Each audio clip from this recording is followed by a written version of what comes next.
40 gün 40 gece süren yağmur, boğulmamak için yüksek tepelere kaçışan insanlar, onlar ki Yüce Yaradan'ın yolundan sapmış, putperest ve yozlaşmış bir toplum olmuşlardı.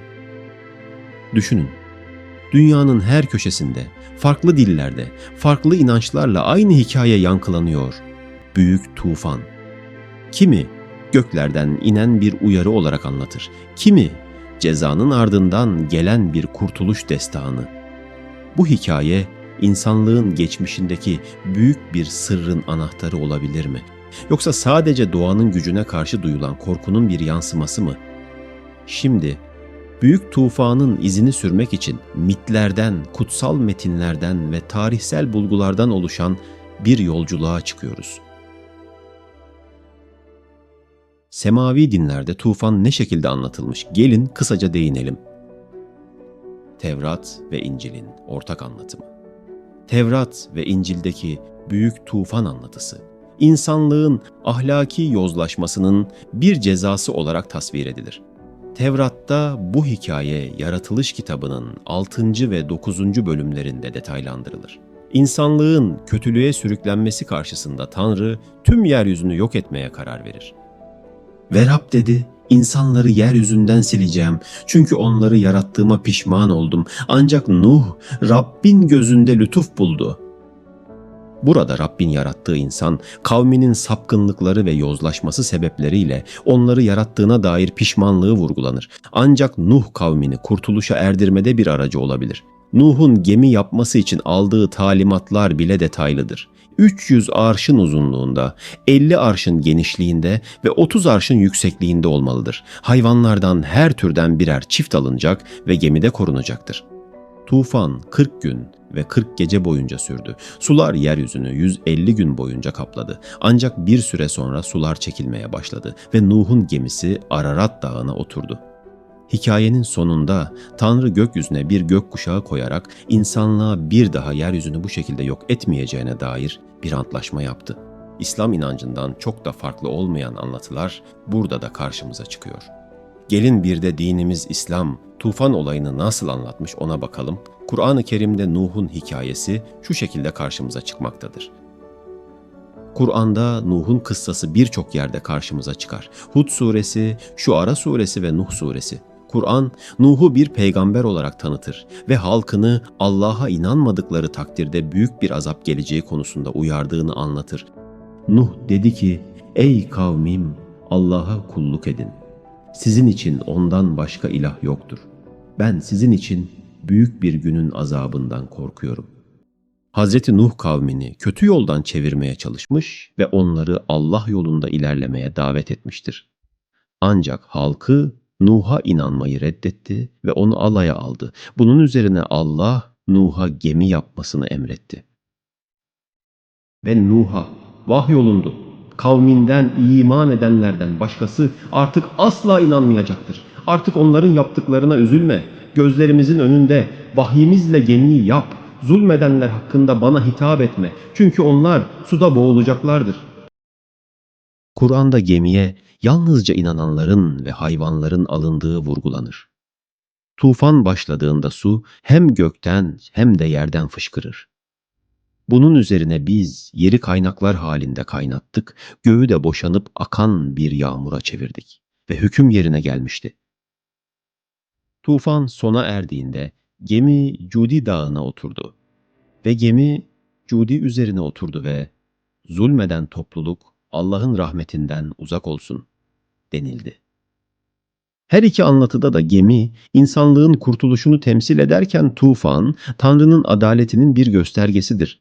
Tevrat ve İncil'de gökkuşağı bir antlaşma sembolü iken, Kur'an'da Cudi Dağı'na oturan gemi, kurtuluşun ve inancın ödülüdür. Ancak temel mesaj aynıdır. İnsanlık ahlaki sorumluluklarını yerine getirmeli ve ilahi uyarılara kulak vermelidir.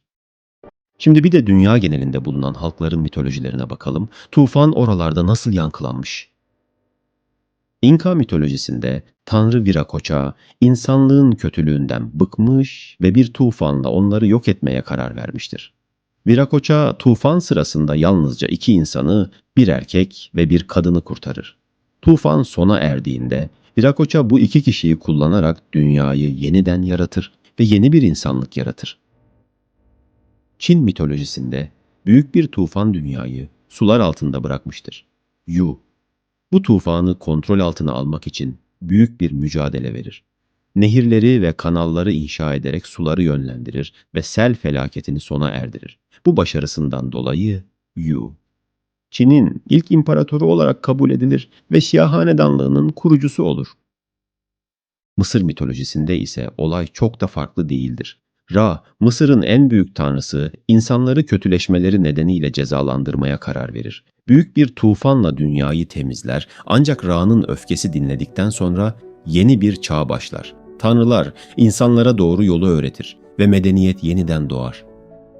Yunan mitolojisinde Tanrı Zeus, insanlığın ahlaksızlığından bıkmış ve dünyayı tufanla yok etmeye karar vermiştir. Deukalyon ve Pirha, Prometheus'un oğlu ve gelini, tufandan kurtulmak için bir sandala binerler.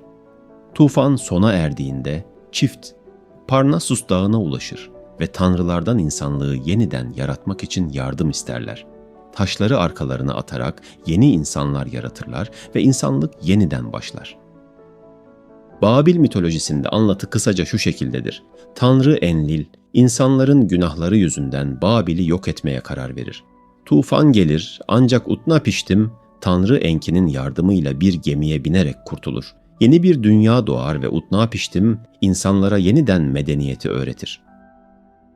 Gördüğünüz gibi mitlerin semavi anlatımlardan pek bir farkı yoktur. Ortada yozlaşmış ve sapkın bir toplum vardır ve Yaradan bir nevi dünyayı sıfırlamak, yeni bir toplum yaratmak ister. Peki bilim bize bu konu hakkında ne söylüyor? Birçok bilimsel çalışma dünyanın bundan 12.000 ila 14.000 yıl önce tıpkı semavi dinlerde ve mitlerde anlatıldığı gibi bir su baskını olmuş olabileceği yönünde kanıtlar sundu. Birçok araştırmacı Nuh'un tufanının milattan önce 10.000 yıllarında gerçekleşen büyük iklim değişiklikleri ve deniz seviyesindeki yükselmelerle bağlantılı olabileceğini öne sürmektedir. Bu dönemde buzul çağının sona ermesiyle birlikte dünya genelinde büyük sel ve tsunamiler yaşanmış olabilir.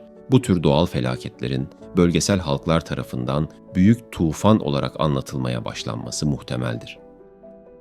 Jeologlar, dünya genelinde yapılan araştırmalarda büyük su baskınlarına ve deniz seviyesindeki ani yükselmelerine dair kanıtlar bulmuşlardır. Örneğin Karadeniz'in doğusunda yapılan kazılar yaklaşık 7500 yıl önce Karadeniz'in su seviyesinin hızla yükseldiğini ortaya koymaktadır. Bu olay, bölgedeki erken yerleşim yerlerinde yaşayan halklar tarafından büyük bir felaket olarak yorumlanmış olabilir.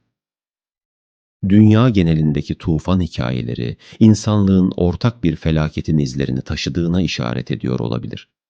Kutsal metinler, mitolojiler ve bilimsel teoriler, tufanın hem fiziksel hem de manevi bir olgu olduğunu düşündürüyor. Peki bu hikayeler bize sadece geçmişi mi anlatıyor, yoksa bugün için bir uyarı mı taşıyor? Bu hikayelerdeki mesajları anlamak belki de geleceğimizi şekillendirebilir.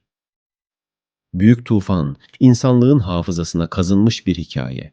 İnançlar, mitler, bilim, hepsi aynı derin soruyu soruyor. Biz kimiz? Nereden geldik? Ve bu kadim hikaye bize kim olduğumuzu hatırlatmaya devam ediyor. Çünkü tufan yalnızca bir son değil, aynı zamanda bir başlangıçtır. İzlediğiniz için teşekkürler. Haftaya farklı bir konuyla görüşünceye dek hoşça kalın.